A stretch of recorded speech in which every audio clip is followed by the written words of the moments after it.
I'm interested in the people who love the world more and in what they have to tell us. Because what we do begins with what we believe we can do. It begins with being open to the possibilities and interested in the complexities. And that's the end of that Solnit passage. But I think, being open to the possibilities, being interested in the complexities, that sounds like a good definition of a lifelong learner to me. I'm Jeff Cobb. I'm Celisa Steele, and this is the Leading Learning Podcast. Welcome to episode 254 of the Leading Learning Podcast, the midpoint in our 7-part series on the learning business in disruptive times. Celisa and I set up the series in episode 251, and then we ran 2 interviews.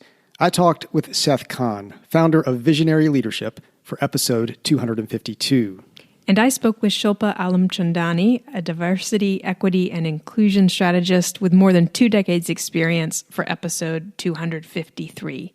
Coming up later in the series still are conversations with Tracy Steiner, Senior Vice President for Education and Training at the National Rural Electric Cooperative Association, and Sean Boynes, Executive Director of the American Association for Anatomy.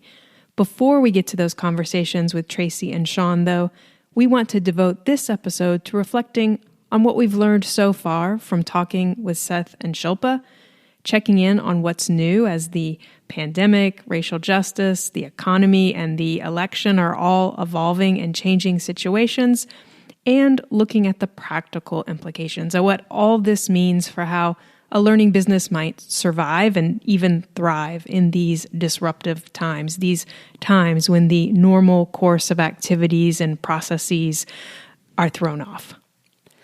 At the end of the first episode in this series, we offered 4 questions to you to get you, the listener, engaged and thinking about your learning business.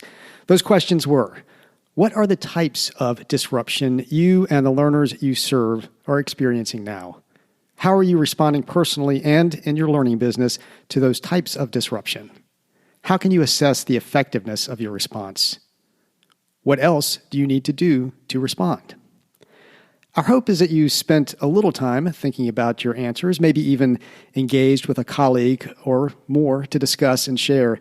And perhaps as you listened to what Seth and Shilpa had to say, you saw new facets or nuances that added to your understanding of these disruptive times and the implications for your learning business, the possibilities and the complexities.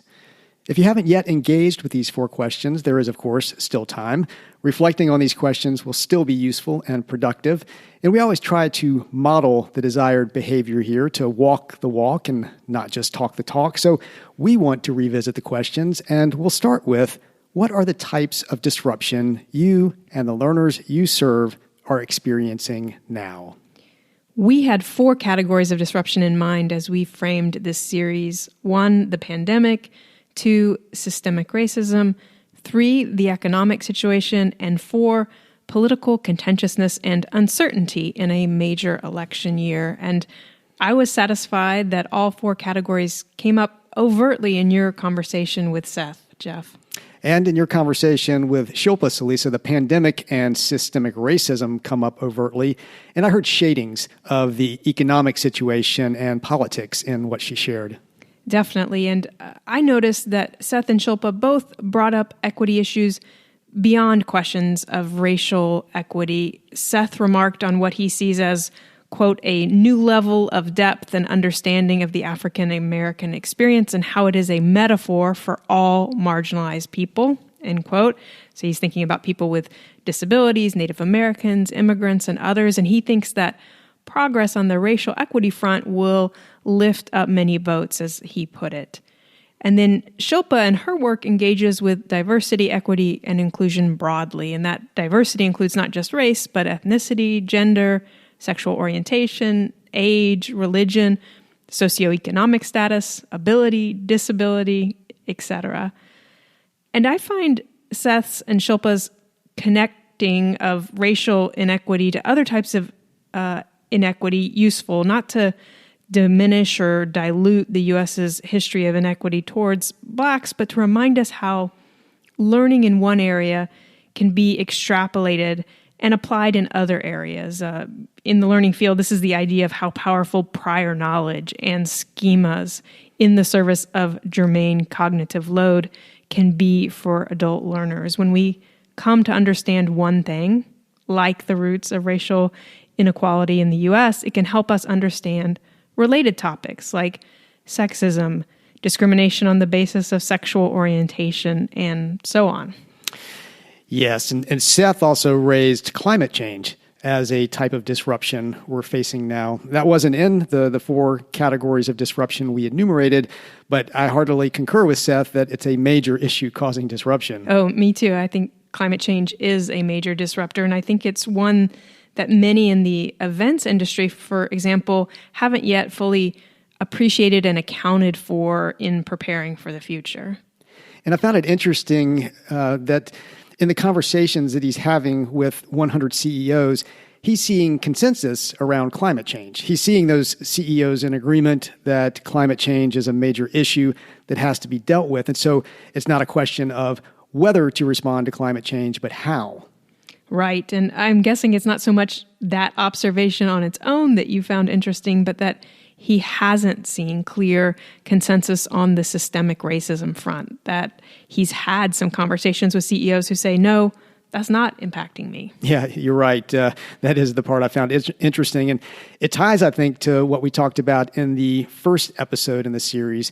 Disruption isn't inherently good or bad, and disruption or the effects of disruption aren't evenly distributed. The current economy, it just isn't bad for everyone, and some people don't personally suffer because of systemic racism, or at least they don't recognize that they do, and so they don't necessarily see a reason to engage on that topic. Now, let's move on to the second question. How are you responding personally and in your learning business to those types of disruption?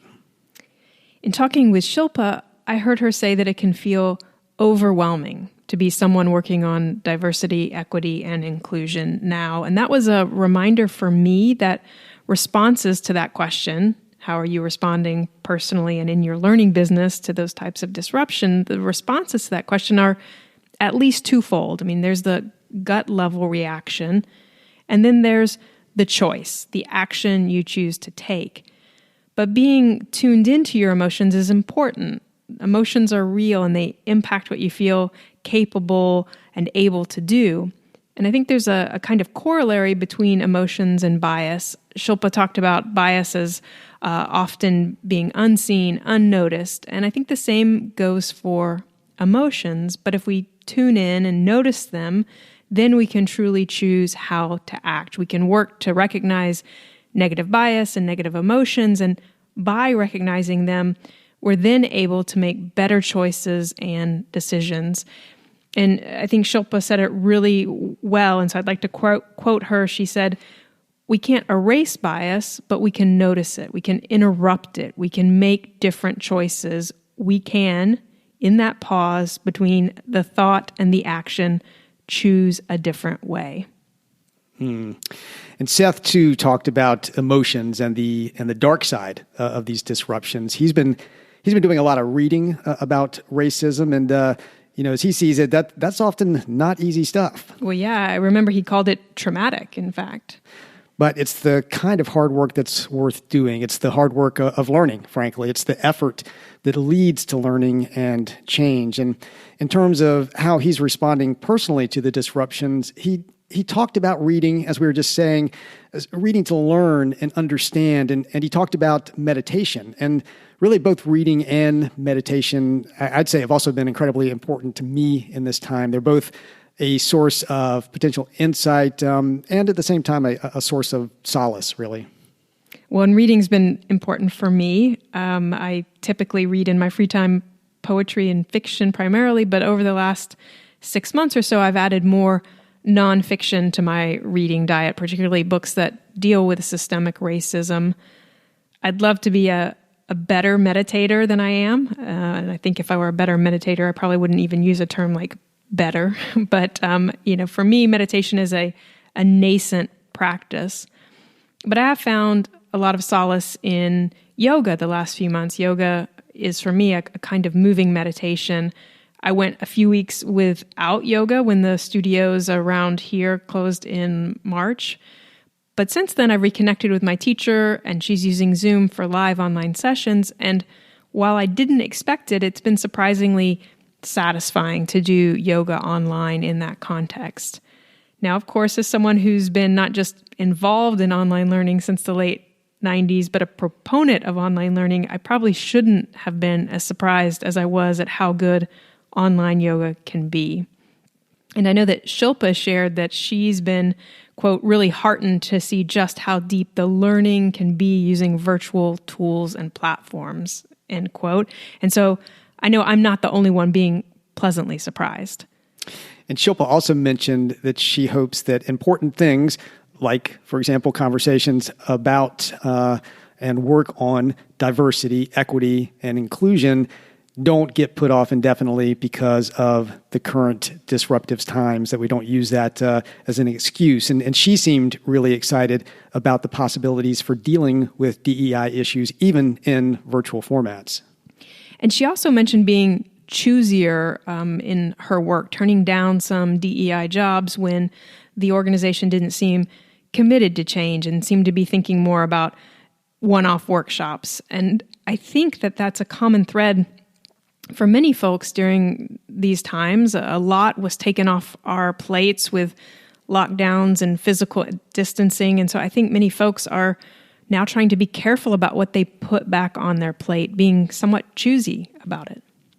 And then, of course, others have been trying to find a way to get something onto their plate. Seth talked about his business dropping to zero very quickly. But, in truth, Seth's style, rather than sitting around passively and waiting it out, he took action. He set out to talk to 100 CEOs to get really up close to the problem, to understand what they were facing. So he did a lot for free for a time, but it was very valuable to his own learning and understanding, and he was able to make it valuable to others as well by bringing CEOs together, connecting people so they could share and learn.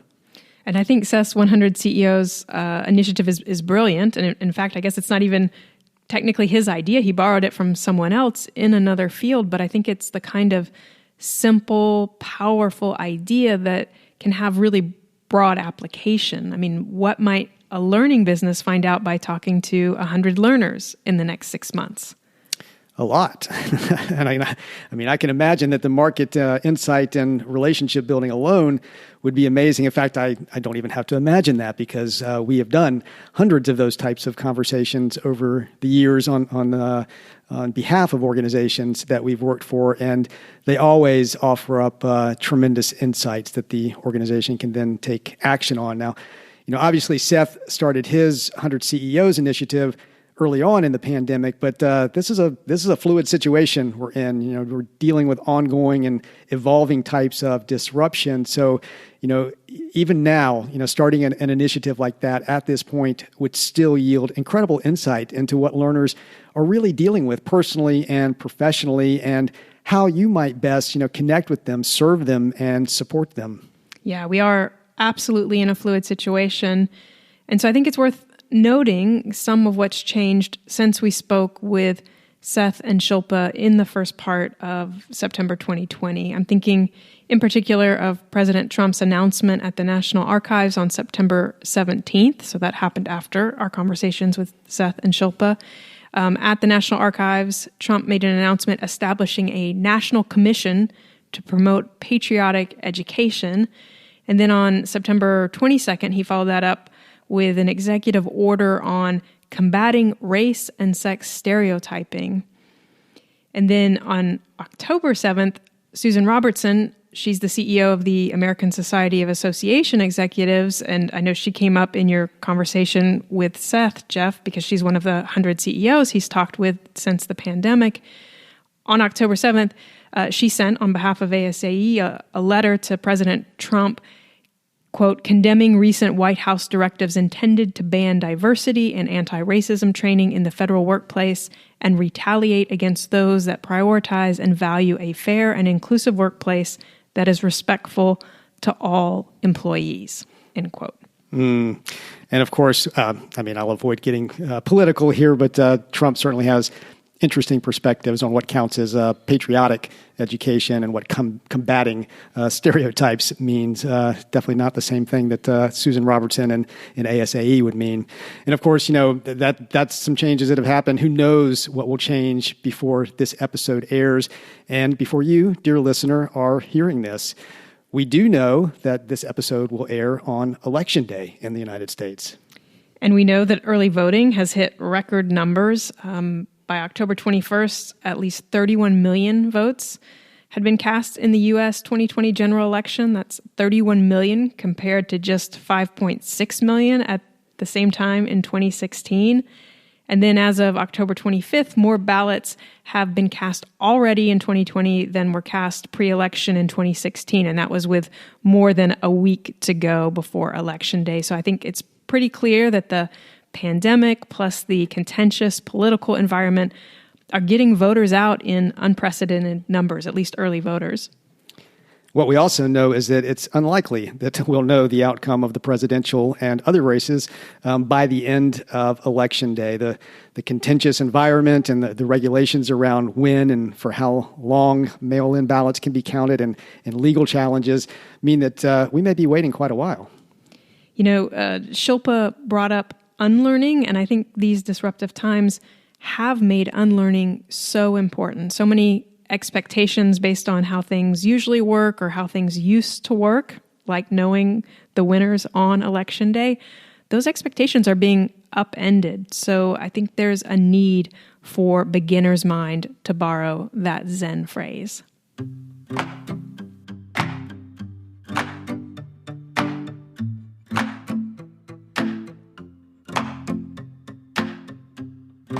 The third question is, how can you assess the effectiveness of your response? And that will depend, at least in part, on what you're doing to respond to the disruptions. The measure, the assessment, ideally being tailored to the actions you're taking.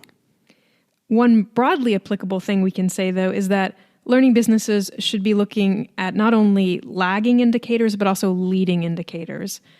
Lagging indicators would be things like, how many enrollments did you get for a new online course, or how many registrations for that virtual conference that replaced your usually in-person event?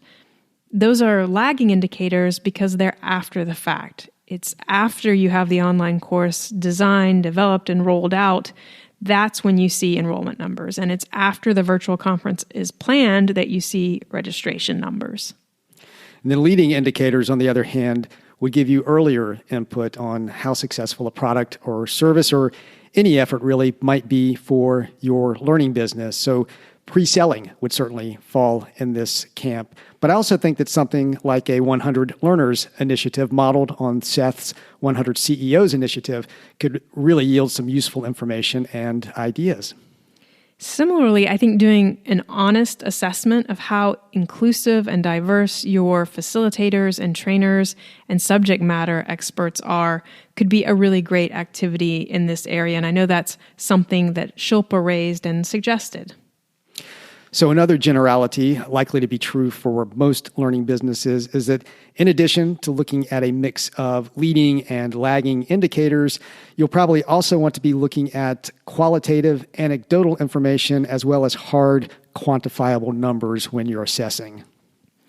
And so finally, let's touch on the fourth question we posed in the first episode of this series.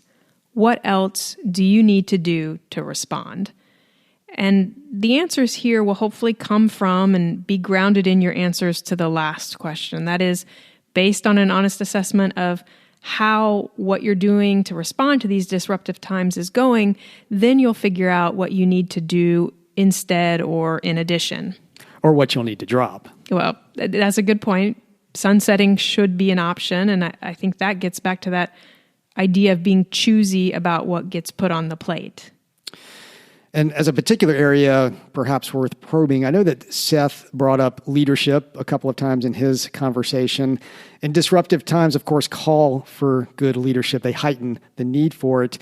They can also complicate the execution of good leadership. The pivot to virtual, I think, has been hard for some people to lead in. The kind of input you get when you're in close physical proximity, and you're in the office, you're really working up close to people. That's different than what you get in a work from home situation. And so, for learning businesses that offer products and services specifically in leadership, there's a chance to revisit those offerings and make sure they speak to the current situation. And then for learning businesses in general, there's also the need to assess internal leadership during this disruptive time and look at what needs to change and to be done in these disruptive times so that the organization internally is working well and so it can respond to and even be proactive in supporting its learners and leading its learners. I would say that more reading is an answer for me to this what else do you need to do to respond question, or if not an answer directly, it's a way of arriving at answers. Reading is kind of my default, my go-to for most anything, and so I know what I have to watch is making sure that I don't stop at reading, that I take action too. And I did decide to volunteer to be a poll observer during this election season, and there's been something soothing in volunteering. It's helped me quell or at least channel some of my anxiety in this time of political disruption and contentiousness. Mm-hmm. One of these days we may need to provide some background on why reading is so important to us, because I think both of us would tend to say more reading in answer to just about any problem that we encounter. But we're both big believers that reading, when it's done well, when it's done right, A, can be hard, as Seth indicated, but B, it can be transformative, and it really can prepare you for the changes that you need to make and to understand the changes that need to be made more broadly. And so with that in mind, maybe let's each share a bit about something we've read that's been helpful to us in these disruptive times. And I'm happy to start because what's on my mind is a book that actually came up in my conversation with Seth. As it turned out, he'd read it too. And it's called Begin Again, James Baldwin's America and Its Urgent Lessons for Our Own by Eddie S. Glaude Jr. And it was published this summer. It's an excellent book for helping to understand the current political situation in this country and for helping to understand systemic racism.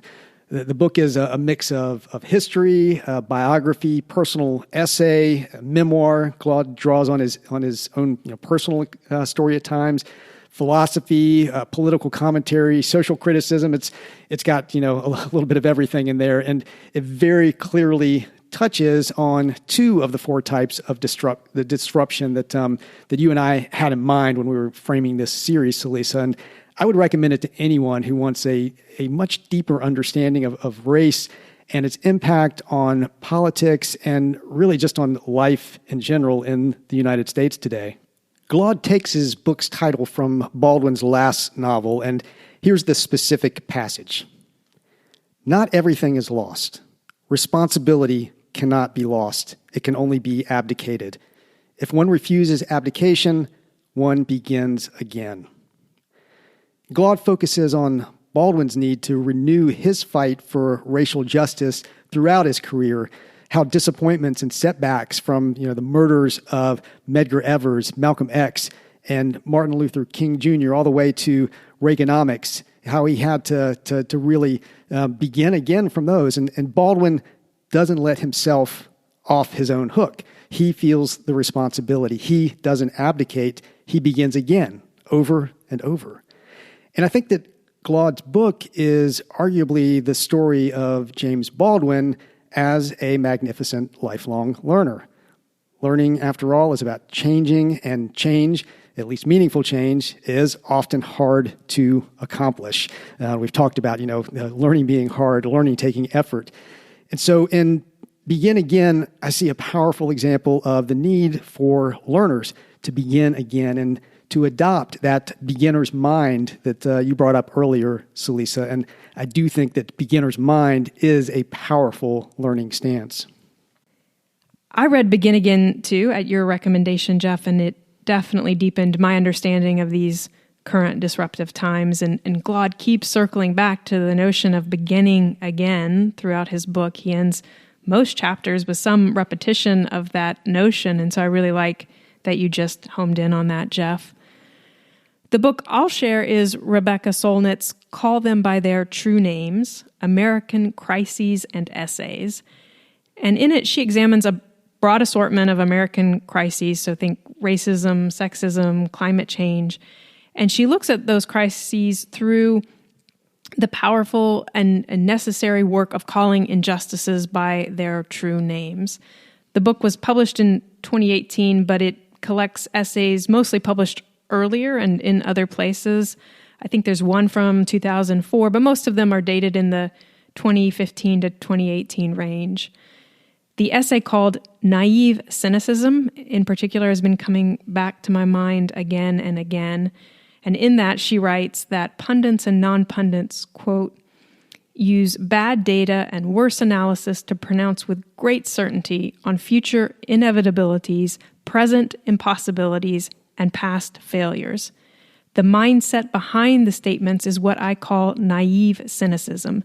It bleeds the sense of possibility and maybe the sense of responsibility out of people. That's really interesting. She mentions responsibility just as Baldwin did in the passage Claude's title comes from. Yeah, you're right. And, what she describes as naive cynicism, which is kind of this world-weary assumption that things are as they are, and it's kind of a fool's errand to try and change them. So she talks about how naive cynicism also leads to a, quote, tendency to oversimplify. And then she writes, if simplification means reducing things to their essentials, oversimplification tosses aside the essential as well.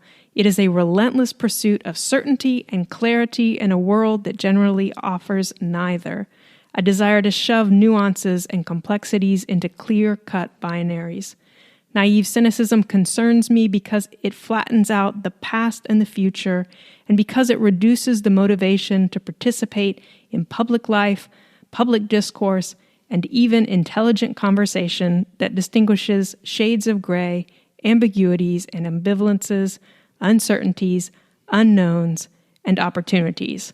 And that's the end of the Solnit passage. That kind of disinterest, that lack of motivation to take action or even to have a meaningful conversation, I think that's just absolutely deadly for learning. Curiosity and questions are at the heart of learning, and the naive cynics that Solnit describes, they aren't curious. They don't ask questions. And what she offers in that essay is an alternative to naive cynicism, and she says that it's, quote, an active response to what arises, a recognition that we often don't know what is going to happen ahead of time, and an acceptance that whatever takes place will usually be a mixture of blessings and curses that will unfold over considerable time. And then she wraps up by writing, naive cynicism loves itself more than the world. It defends itself in lieu of defending the world. I'm interested in the people who love the world more and in what they have to tell us. Because what we do begins with what we believe we can do. It begins with being open to the possibilities and interested in the complexities. And that's the end of that Solnit passage. But I think, being open to the possibilities, being interested in the complexities, that sounds like a good definition of a lifelong learner to me.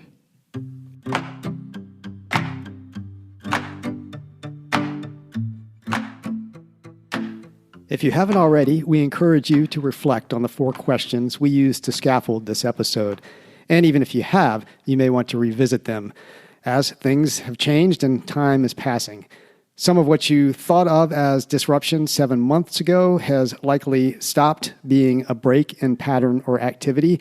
It's now the expected, and it can be valuable to remember and examine those shifts in your thinking. The 4 questions, again, are: what are the types of disruption you and the learners you serve are experiencing now? How are you responding personally and in your learning business to those types of disruption? How can you assess the effectiveness of your response? What else do you need to do to respond? We'll also offer 2 additional questions for your consideration. These are inspired by Baldwin via Glaude and by Rebecca Solnit. So 1, where in your learning business do you need to begin again? And then 2nd, how can you counter naive cynicism in yourself and your learners? That is, how can you be open to possibilities and interested in complexities?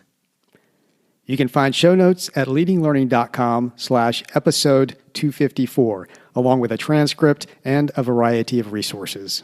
At leadinglearning.com/episode 254, you'll also see options for subscribing to the podcast. To make sure you don't miss the remaining episodes in this series, we encourage you to subscribe, and subscribing also helps us get some data on the impact of the podcast. We would also be grateful if you take a minute to rate us on Apple Podcast. Celise and I personally appreciate it, and those reviews and ratings help the podcast show up when people search for content on leading a learning business. Just go to leadinglearning.com/Apple to leave a review and rating. Lastly, please spread the word about Leading Learning. In the show notes at leadinglearning.com/episode 254, you'll find links to us on Twitter, LinkedIn, and Facebook. Thanks again, and we'll see you next time on the Leading Learning Podcast.